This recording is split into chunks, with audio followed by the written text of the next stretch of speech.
तुम कहते हो बच्चा, महाराज जी मैं पढ़ता तो बहुत हूँ लेकिन मुझे कुछ याद नहीं रहता, बुद्धि काम नहीं करती। सरासर झूठ बोल रहे हो तुम। अरे जिस लड़की से तुम प्रेम करते हो उसकी एक एक बात तुम्हें सालों तक याद रहती है। उसने किस रंग के कपड़े पहने थे, उसने कब भोन किया था, वो तो नहीं भूलते। हाँ, बादाम खाकर याद किया था क्या, या कोई चूर्ण खाया था? नहीं ना।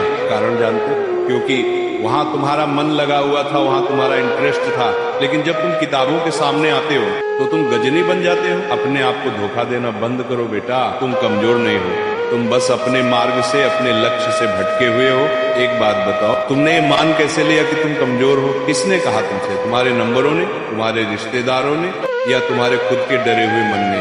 दुनिया तुम्हें कमजोर कह सकती है, तुम्हारे नंबर तुम्हें कमजोर कह सकते हैं, पर मैं कहता हूँ तुम कमजोर नहीं। याद रखना, भगवान ने सबको एक समान बनाया है। भगवान ने जो बुद्धि एक टॉपर को दी है वही बुद्धि तुझे भी दी है। अरे ये मानव मस्तिष्क तो वो यंत्र है जिससे बड़े से बड़े ग्रंथ याद हो जाते हैं। तो ये 4 किताबें क्या चाहिए? दिक्कत तुम्हारी बुद्धि, तुम्हारे ब्रेन में नहीं है, दिक्कत तुम्हारी बुद्धि के आहार और भोजन में है। तुम अपने दिमाग को खिला क्या रहे हो? तुम सुबह से लेकर शाम तक तुम दिन भर कूड़ा कचरा, इधर उधर की गंदी बातें, गंदी रील्स, निंदा, फालतू की बातें अपने दिमाग में भरोगे तो बाहर तो गोबर ही निकलेगा ना, ज्ञान तो नहीं निकलेगा। तुम्हें क्या लगता है दिन भर रील देखकर, भोग भोग कर तू 2 घंटे के लिए किताब उठा लेगा तो तू विद्वान बन जाएगा? संभव? ऐसा तो तीनों लोगों में भी नहीं है। तुमको क्या लगता है कि कोई भी बच्चा 2 घंटे पढ़कर टॉपर बनता है? या फिर तुम्हें ये लगता है कि जो टॉपर है उसके पास 4 हाथ और 4 दिमाग होंगे? नहीं, अंतर सिर्फ इतना है, उसका मन एकाग्र है, उसका मन एक जगह फोकस है। और तुम्हारा मन तो मोबाइल के रील शॉर्ट का भंडार बन चुका है, डिजिटल दुनिया का बाजार बन गया है। तुम्हारा मन जहाँ हर कोई आता है, शोर मचाता है और चला जाता है। याद रखना, विद्या वहां कभी नहीं टिकती जहां संयम नहीं होता। लेकिन अगर सच में तुम कुछ बनना चाहते हो, कुछ करना चाहते हो, अगर सच में अपने माथे से कमजोर का कलंक मिटाना चाहते हो, रोना धोना छोड़ो और मेरी द्वारा बताई गई इन 3 सीक्रेट नियम को पूरे संकल्प के साथ अगले 1 महीने अपनाओ और फिर देखना 1 महीने के अंदर अंदर तुम अपनी कक्षा के सबसे होशियार बच्चे बन जाओगे, जिसे तुम टॉपर कहते हो।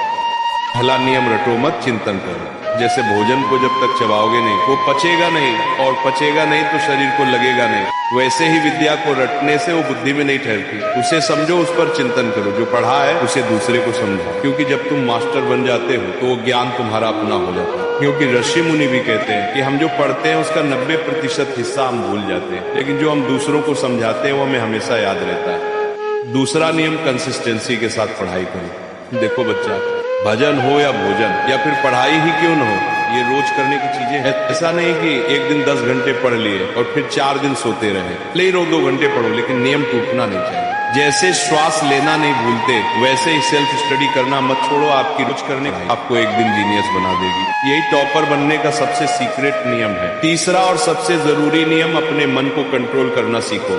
ये जो हाथ में तुम यंत्र लिए हो ना, इसी ने तुम्हारी बुद्धि को भ्रष्ट कर रखा है। यही तुम्हारी पढ़ाई का सबसे बड़ा बाधा बना हुआ है। तो जब भी पढ़ने बैठो तो इस फोन को दूसरे कमरे में रखकर पढ़ो। थोड़ी देर के लिए दुनिया को भूल जाओ, अपने दिमाग में एकाग्रता लाने की कोशिश करो। अगर पढ़ते समय मन रील में और खेल में अटका रहता है तो तुम रोज सुबह उठकर ध्यान लगाने का अभ्यास किया करो। सुन, अगर तुझे लगता है कि मैंने तेरे सोए हुए आत्मा को जगाया है तो वीडियो को लाइक और चैनल को सब्सक्राइब करके कमेंट में राधे राधे लिखकर जरूर जाना। तो जा, अब किताब उठा और पढ़ने बैठ, तेरा भविष्य तुझे पुकार रहा है। राधे राधे बच्चों।